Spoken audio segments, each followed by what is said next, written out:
આજના કાર્યક્રમમાં મારી સાથે મંચ પર ઉપસ્થિત મહારાષ્ટ્ર રાજ્યના લોકપ્રિય મુખ્યમંત્રી શ્રીમાન દેવેન્દ્ર ફડણવીસજી, શ્રી એકનાથજી શિંદે, उपमुख्यमंत्री महाराष्ट्र सरकार, श्री राहुल नार्वेकर जी, स्पीकर महाराष्ट्र विधानसभा, श्री मंगल प्रताप लोढ़ा, महाराष्ट्र सरकार में मंत्री, ट्रस्टीगण, श्री महेश भाई शाह, श्री भीखुभाई, श्री नितिन भाई, रीताबेन जरीवाला, श्री जतिन भाई परीख, श्री चेतन भाई सेठना, श्री भरत भाई शाह અને આજે આ કાર્યક્રમમાં ઉપસ્થિત માધવબાગ લક્ષ્મીનારાયણ મંદિરના સૌ પરિવારજનોને મારા જય શ્રી કૃષ્ણ। સૌથી પહેલા તો હું સૌ ટ્રસ્ટી મંડળને 150 વર્ષ એક સખાવતી સંસ્થા ચલાવી એ બહુ અઘરું કામ છે। હું પણ 100 વર્ષ જૂની સંસ્થાઓ ચલાવું છું। મને ખબર છે કે સખાવતી સંસ્થા નાના ગામમાં નાના શહેરમાં ચલાવી પણ લોડાના ચણા ચાવવા જેવું કામ છે। અને મુંબઈની મધ્યમાં દાનથી ચાલતી સંસ્થા ચલાવી એ કેટલું કઠિન છે એનો મને અનુભવ છે। હું સૌ ટ્રસ્ટી મંડળને, માધવબાગ પરિવારને હૃદયપૂર્વક અભિનંદન આપવા માંગુ છું। મંદિર, એના ઉદ્દેશો અને એની સમાજની સેવાની પ્રખર ભાવના ત્રણેયને 150 વર્ષથી અક્ષુણ રીતે અહીં સુધી આ યાત્રા પહોંચાડી છે। જ્યારે અહીંયા હું આવ્યો ત્યારે મને ખબર નથી, મેં થોડી વિગત જ્યારે આવવાની હા પાડી ત્યારે મંગાઈ કે આ શરૂ કઈ રીતે થઈ ગયા। ત્યારે શ્રી વરજીવનદાસ અને શ્રી નરોત્તમભાઈ આ બંને પુણ્યાત્માઓના દાનની અને મહાન ઉદ્દેશોની મને ખબર પડી। દેવેન્દ્રજીએ કહ્યું કે કરોડોं रुपयाનું दान, मगर देवेंद्र जी उस जमाने की जो दान की मूल्य है, इसको अगर आज के रुपयों में कन्वर्ट करते हैं तो अरबों रुपया देकर भी ये संस्थान खड़ा नहीं हो सकता। એ જમાનામાં શ્રી વરજીવનદાસ અને નરોત્તમભાઈએ ખૂબ મોટું હૃદય રાખી સમાજ પ્રત્યેની ઉદાત્ત ભાવનાનું પ્રદર્શન કરી આ સંસ્થા બનાવી। એમના પરિવારજનોને પણ હું મળ્યો, એમને પણ હું હૃદયપૂર્વક એ બંને મહાનુભાવો વતીથી પ્રણામ કરવા માંગુ છું। ત્યારે કે અંગ્રેજોનું શાસન હોય ત્યારે 1875 માં મુંબઈના મધ્ય ભાગમાં એક ધાર્મિક કેન્દ્ર બનાવવું અને ધાર્મિક કેન્દ્રના માધ્યમથી સામાજિક ઉર્જાનો સંચય કરવો અને સામાજિક ઉર્જાને સમાજની શક્તિમાં પરિવર્તિત કરવાની કલ્પના ખૂબ મોટા મનના માણસોને જ આવી શકે। આપણે બધા એકવાર જોરથી તાલી બનાવી આ બંને શેઠોને ખૂબ ખૂબ અભિનંદન આપ્યું। લક્ષ્મીનારાયણ મંદિર કદાચ અહીં બેઠેલા બહુ ઓછા લોકોને ખબર હશે, મારો જન્મ જ મુંબઈમાં છે ને હું મુંબઈ જોડે જોડાયેલો છું। અનેક વાર આ લક્ષ્મીનારાયણ મંદિરમાં આરતીના સમયે આવ્યો, આવતા જતા દર્શન કરવા પણ આવ્યો। અને અહીંયા એક મેરેજ હોલ ચાલતો હતો, વાડી ચાલતી હતી, અત્યારે ચાલે છે કે નહીં ખબર નથી।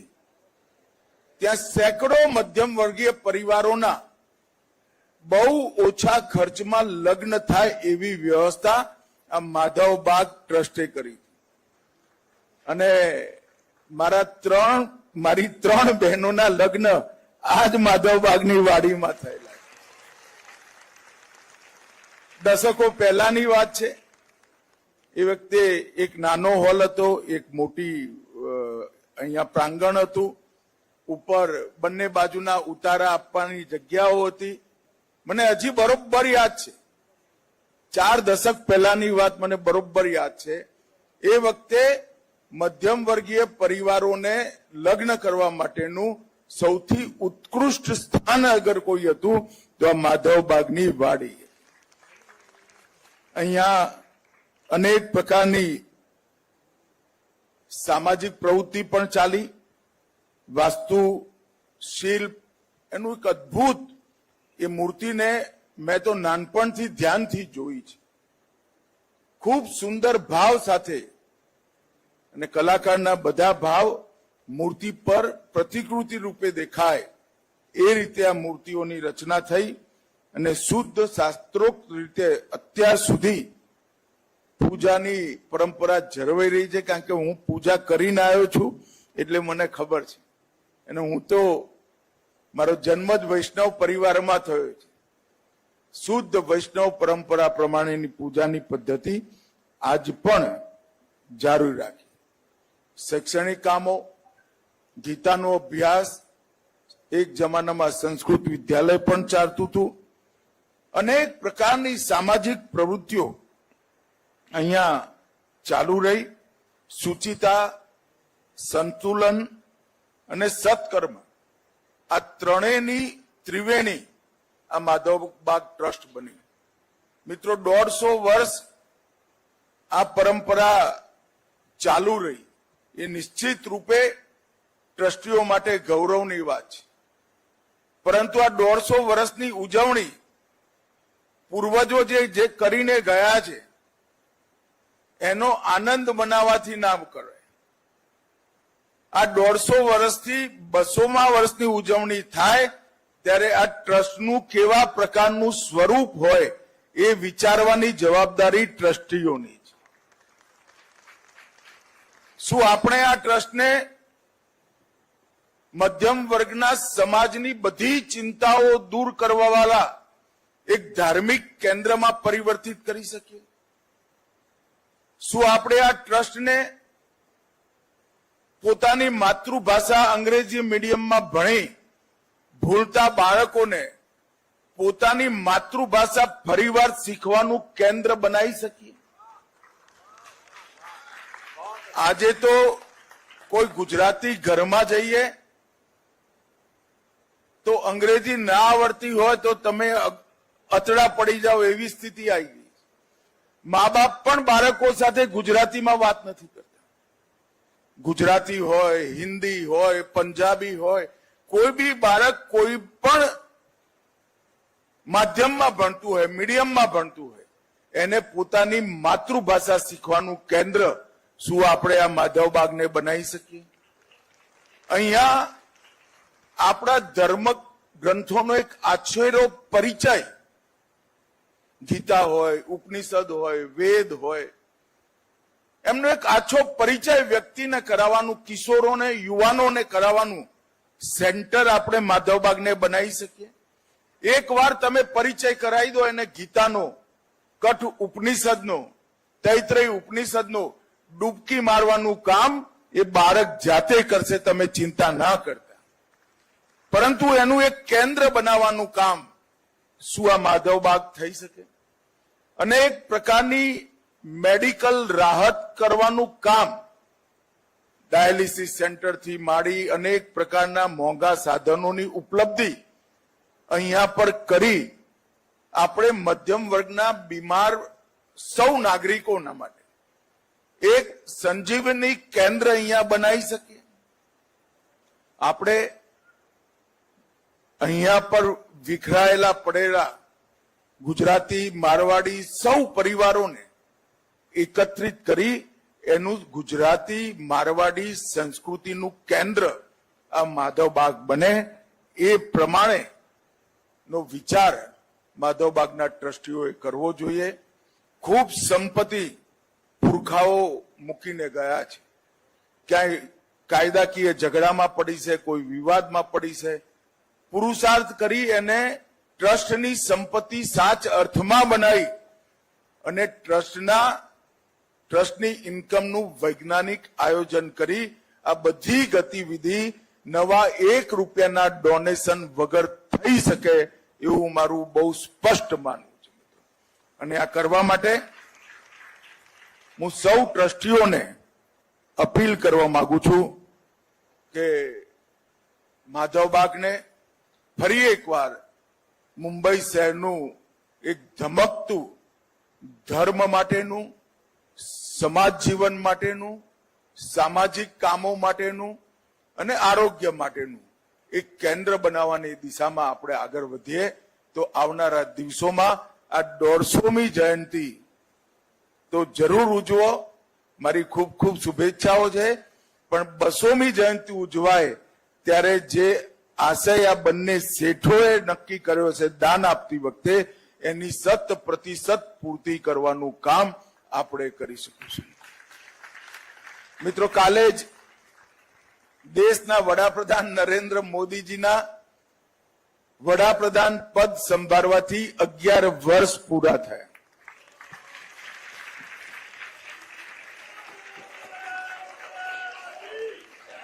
અને 11 વર્ષથી આ ગુજરાતી ભાઈડો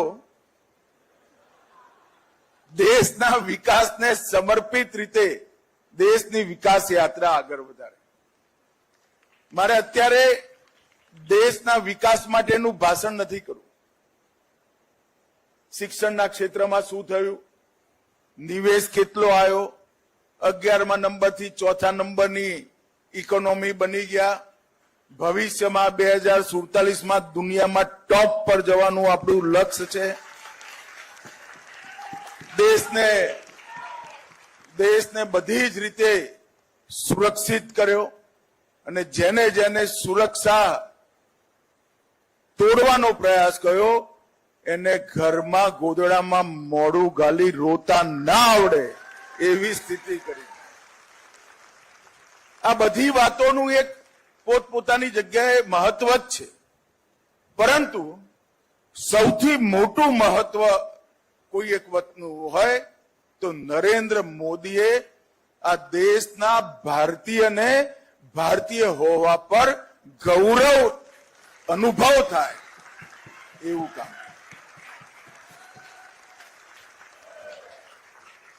મને એક ફ્રેન્ચથી ડિપ્લોમેટ મળવા આવ્યા હતા.